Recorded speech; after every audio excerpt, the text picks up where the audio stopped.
Thank you, Madam Deputy Speaker.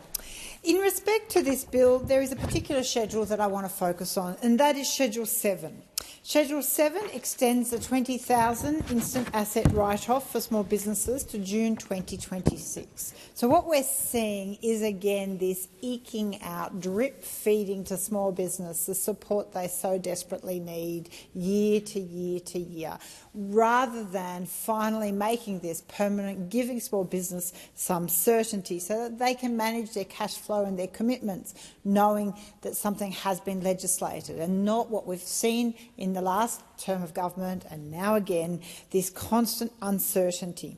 I support the member for Mackellar's call as well in how we can help small business by having a 20% tax-free threshold for small business and to make the instant asset write-off permanent, and I will come to that in a moment.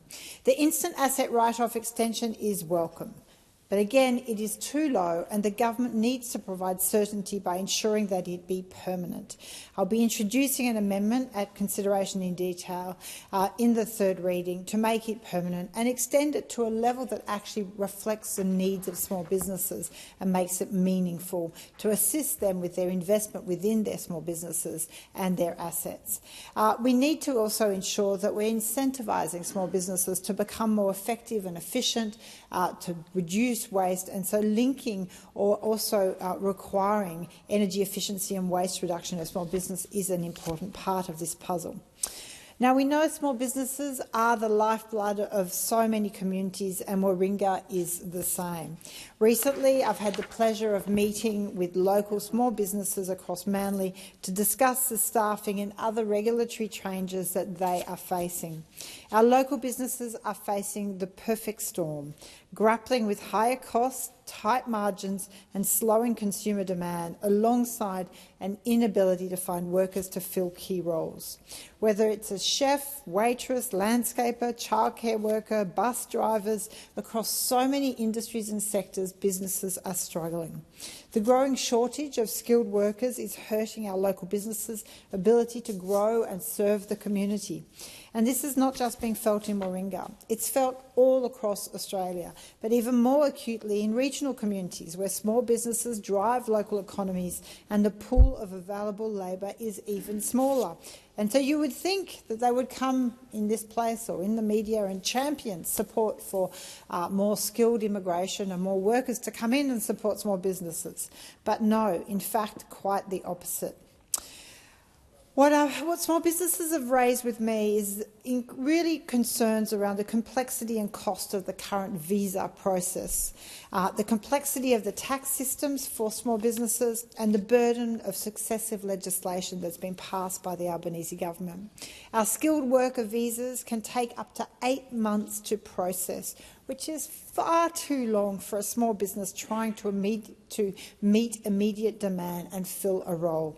Local operators have shared their concerns as well, with the GST threshold remaining at $75,000 for small businesses since 2007 without indexation, which has added extra burden as costs continue to rise.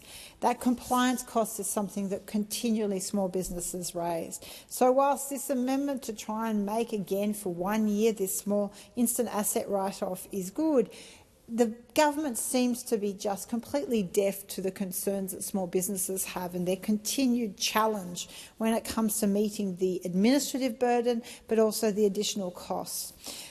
We want to have a strong, ambitious and productive economy. We've heard a lot from the government and the Treasurer about that, but we're not really seeing a focus on how to help small businesses achieve that.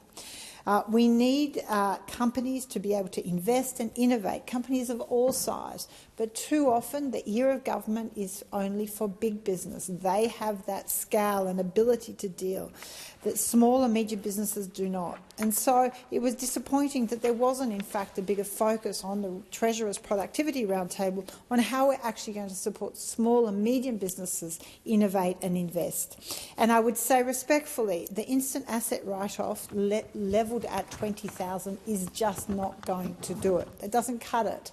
All that does is allows for the write-off of a small investment into a an asset for a small business. It doesn't really allow a business to invest into better technology, significant sustainability or waste management or innovation within a business. So what we do need is that certainty and an instant asset write-off that is scalable to the challenge and the costs that small businesses are incurring.